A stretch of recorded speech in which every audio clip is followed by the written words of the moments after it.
మీ ఎలాంటి వ్యాపార ప్రకటనలకైనా వెంటనే మా ఛానల్ సంప్రదించండి. ప్రస్తుతం మనతో పాటు ప్రముఖ ఆధ్యాత్మికవేత్త వేదిక్ ఆస్ట్రాలజర్ అవినాష్ దాస్ గారు మనతో ఉన్నారు. గురువు గారితో మాట్లాడదాం. నమస్కారం గురుగారు. నమస్కారం. ఓం నమ శివాయ, ఓం నమో వెంకటేశాయ. జై శ్రీరామ్, జై శ్రీకృష్ణ. మే నెల విశేషంగా సింహరాశి వాళ్ళకి ఎలాంటి అదృష్టం కలిసి రాబోతుంది? ఆర్థిక పరంగా కావచ్చు, ఆరోగ్య పరంగా, వ్యాపారాల పరంగా ఓవరాల్గా ఎలా ఉండబోతుంది ఈ నెల వేళకి? మే నెలలో సింహరాశికి పదవి ప్రాప్తి దక్కబోతుంది.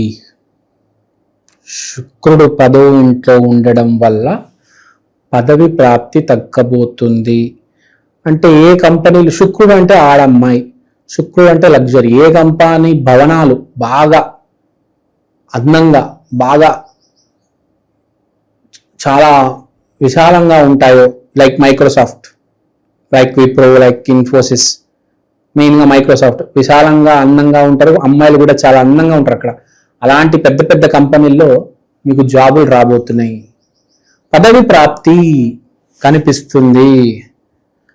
అది కూడా ఒక ఆడమ్మాయి సహాయం చేయడం వల్ల పదవి ప్రాప్తి, మంచి జాబ్, మంచి శాలరీతో జాబ్ అనేది రాబోతుంది. కానీ సబ్జెక్ట్ టు కండిషన్, మీ శుక్రుడు బాగుండాలి.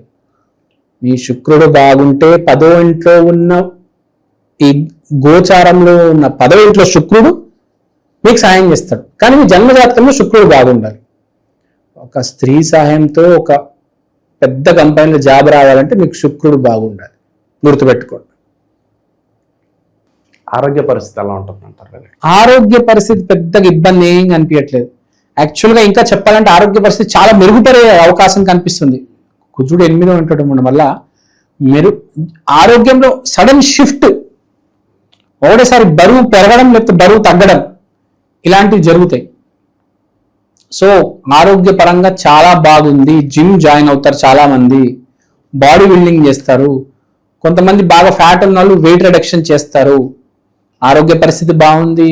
జాబ్ వచ్చే ఇన్వెస్ట్మెంట్స్ పరంగా వీళ్ళకి ఏదన్నా సూచనలు ఇస్తారు గురుగారు? ఏదన్నా ఇన్వెస్ట్మెంట్స్ పరంగా వీళ్ళకి సూచన ఇచ్చేది ఏంటంటే, ఇప్పుడు రీసెర్చ్ చేయండి. ఇప్పుడు ఇన్వెస్ట్మెంట్ చేసే టైం కాదు. మీరు ఇప్పుడు కాస్త రీసెర్చ్ చేయండి. ఈ నెల కొంచెం మీరు రీసెర్చ్ చేయండి, తర్వాత ఫ్యూచర్లో ఇన్వెస్ట్మెంట్ చేయొచ్చు. ధనపరంగా ఎలా ఉంటుంది? ధనపరంగా చాలా బాగుంది. ఏ ఇబ్బంది లేదు. 9వ ఇంట్లో సూర్యుడు బుధుడు ఉన్నాడు కాబట్టి క్యాష్ ఫ్లోకి ఏ రకమైన ఇబ్బంది లేదు. క్యాష్ ఫ్లో అలా సాఫీగా జరుగుతూ ఉంటుంది. మీ పర్సులో ఎప్పుడు డబ్బులు ఉంటాయి. ఏ విషయాల్లో జాగ్రత్తగా లేకపోతే రిస్క్ లో పడే అవకాశం ఎక్కువగా ఉంటుందంటారు ఈ నెల వీళ్ళు? ఈ నెల స్త్రీ జాతికి గౌరవం ఇవ్వకపోతే రిస్క్ లో మీరే పడతారు. స్త్రీ జాతికి గౌరవం ఇవ్వాలి. టెస్టింగ్ జరుగుతుంది మీకు ఈ నెల. నువ్వు స్త్రీకి గౌరవం ఇస్తావా? ఇంటర్వ్యూకి వెళ్ళేటప్పుడు ఆమె కళలో చూసి సమాధానం ఇవ్వాలి, ఇంకెక్కడో చూడకూడదు. అది గుర్తుపెట్టుకోవాలి. So be careful in this month. Respect women this month, very important. చాలా మంది మల్టిపుల్ అఫేర్స్ పెట్టుకొని కెరీర్ పాడు చేసుకున్న వాళ్ళు ఉన్నారు. సినిమా హీరోలే చూస్తున్నాం మనం ఈ మధ్య. 20-30 అఫేర్లు పెట్టుకుంటారు, తర్వాత సినిమా ఫ్లాప్ అవుతుంది. నిరుద్యోగుల పరిస్థితి ఏంటంటారు? నిరుద్యోగుల పరిస్థితి చెప్పినదే, స్త్రీ జాతిని గౌరవించి జాబ్కి అప్లై చేయండి. దుర్గాదేవి దర్శనం చేసుకున్న తర్వాత ఇంటికి వచ్చాక అప్పుడు శుక్రవారం రోజు జాబ్ అప్లై చేయండి. లక్ష్మీదేవి రోజు, శుక్రవారం రోజు, స్త్రీ జాతి రోజు జాబ్కి ఆ రోజు అప్లై చేయండి. మీ రెజ్యూమే సెలెక్ట్ అవుతుంది, ఇంటర్వ్యూకి పిలుస్తారు. సరైన సమయంలో సరైన పని చేస్తే సక్సెస్. అదే గుర్తుపెట్టుకోండి. ఏది మీకు ఎంత దమ్ము ధైర్యం ఉన్నా టైం బాగాలేకపోతే ఫ్లాపే. గుర్తుపెట్టుకోండి. ఎంత పెద్ద యాక్టర్ అయినా సరైన చోట ఆడిషన్ ఇవ్వకపోతే ఇంక అంతే. సూర్యుడు బుధుడు బుధాదిత్య యోగం 9వ ఇంట్లో, అంటే తెలివితేటల వల్ల అదృష్టం కలిసి రావడం.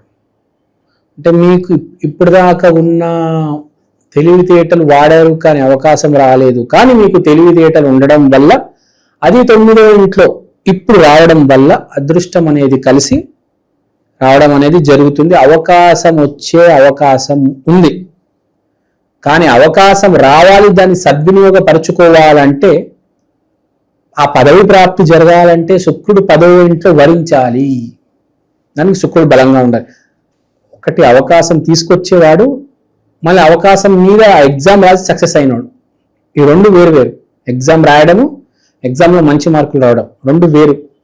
అంటే బేసిక్గా చదువుకొని వెళ్ళడం, బాగా చదువుకొని ఒక 10 hours చదువుకొని వెళ్ళారు, కానీ మీరు చదివిన ప్రశ్నలు ఏవి రాలేదు. ఏం లాభం? 10 గంటలు చదివాడు, వాడెవడో 1 గంట చదివాడు, గాలికి తిరిగాడు, ఎగ్జామ్ ముందు రోజు సినిమా చూసి వచ్చాడు, కానీ అటు చదివిన ప్రశ్నలు వస్తే ఏంటి పరిస్థితి కదా. చెప్పే పాయింట్ అదే. సో మైండ్ ఫస్ట్ మనము చాలా క్యాల్కులేటివ్గా ఉండాలి. డిసిషన్ అనేది ఎప్పుడైనా తీసుకొని దాని మీద నిలబడాలి. ఆలోచించి ఆలోచించి ఆలోచించి ఆలోచించి డిసిషన్ తీసుకోకుండా చాలా మంది అలా ఉండిపోతారు.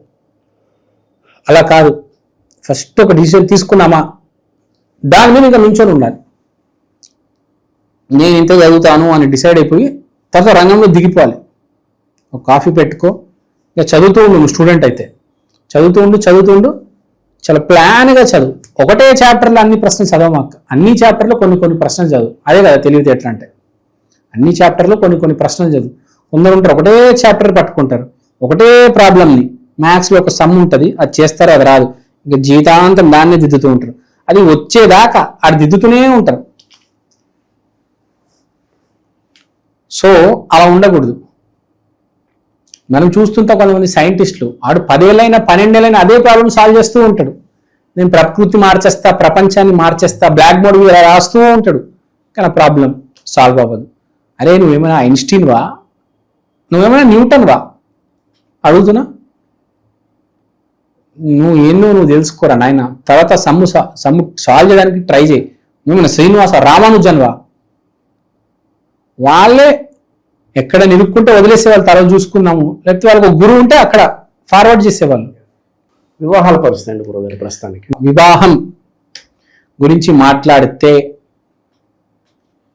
ఈ పదవి ప్రాప్తి రావడం వల్ల నువ్వు ఒక స్టూడెంట్ అయితే నీకు నీ ఎగ్జామినేషన్ సెంటర్లో నీ గర్ల్ ఫ్రెండ్ పరిచయం అవుతుంది. నువ్వు ఒక జాబ్ కోసం ట్రై చేస్తున్న వాడివి అయితే ఆ ఆఫీస్లో నీ సీనియర్ని పడేస్తావు. నీకు ఎవరైతే పని నేర్పిస్తుందో ఒక అమ్మాయి నేను ఇంటర్వ్యూ చేస్తుంది, ఇంకో అమ్మాయిని గురువుగా వస్తుంది, ఆ అమ్మాయికి లైన్ వేస్తావు, ఆ అమ్మాయి పడుతుంది, ఆ అమ్మాయితోనే పెళ్ళి అవుతుంది. అంటే పని చేసే చోట గర్ల్ ఫ్రెండ్ ప్రాప్తి, తర్వాత ఫ్యూచర్లో పెళ్ళి యోగం ఉంటే. కానీ అన్నిటికీ కండిషన్ ఏంటి? శుక్రుడు బలంగా ఉండాలి, ఆడజాతికి గౌరవం ఇవ్వాలి. ఆడజాతికి గౌరవం ఇవ్వకపోతే ఏమీ జరగదు, జాబు రాదు, గర్ల్ ఫ్రెండ్ దొరకదు, పెళ్ళి అవ్వదు. ఆడజాతికి గౌరవం ఇవ్వండి. ఆడజాతి దుర్గాదేవి గుడికి వెళ్ళిరండి. భవానీ అమ్మవారిని నమ్మండి. భవానీ మాల వెయ్యండి కుదిరితే, ఈ నెల ఎవరైనా వెయ్యగలిగితే. పిచ్చిగా కూడా ప్రవర్తిస్తారు ఈ నెల, కొంచెం పిచ్చి కూడా వస్తుంది ఈ మనుషులకి ఈసారి. కుజుడు 8వ ఇంట్లో ఉండడం వల్ల కొంచెం మైండ్ అనేది వాబుల్ అవుతూ ఉంటుంది. అది తప్పదు, మార్పు వచ్చే ముందు మైండ్ కొంచెం వాబుల్ అవుతుంది. సో ఇలాంటి సమయంలో మనం చెప్పేది ఏంటంటే మైండ్ని కంట్రోల్ పెట్టుకోవాలంటే నేను చెప్పినట్ట దుర్గాదేవి ఆలయానికి వెళ్ళండి. ఇంకా ఎలాంటి పరిహారాలు చేస్తే బాగుంటుంది? పరిహారం మంచి క్వశ్చన్ అడిగారు. పరిహారం అంటే శుక్రవారం రోజు మీరు వైట్ కలర్ ఐటమ్స్ డొనేట్ చేస్తే మంచిది.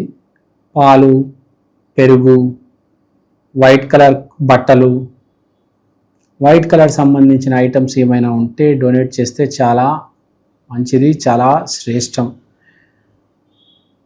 ఇంకా మీరు ఒకవేళ డాక్టర్ అయితే ఫ్రైడే రోజు ఫ్రీ ట్రీట్మెంట్ ఇస్తే మీ పేషెంట్స్కి చాలా మంచిది. ఫ్రైడే రోజు మీరు కనుక మే నెలలో ఏదైనా మంచి పని చేయగలిగితే చాలా మంచిది. సో బేసిక్గా సింహరాశి అంటే మే నెలలో స్త్రీ జాతి. సో స్త్రీ జాతిని గౌరవించండి. ఏ స్త్రీ జాతిని తప్పు చేసి కూడా తిట్టవద్దు, తప్పుగా వాళ్ళని చూడవద్దు. స్త్రీ జాతి ఆమె నల్లగుందా, తెల్లగుందా, చామన్ ఛాయగుందా, ఆమె అందం గురించి మాట్లాడొద్దు. స్త్రీ ఏ స్త్రీ అయినా అందంగా ఉంటుందని గుర్తుపెట్టుకొని గౌరవించాలి అది.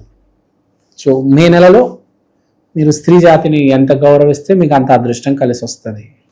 ఓవరాల్గా ఈ రాశి వాళ్ళకి ఈ నెల ఏ విధంగా ఉండబోతుందో మంచి విశ్లేషణ అందించారు సార్. ధన్యవాదాలు.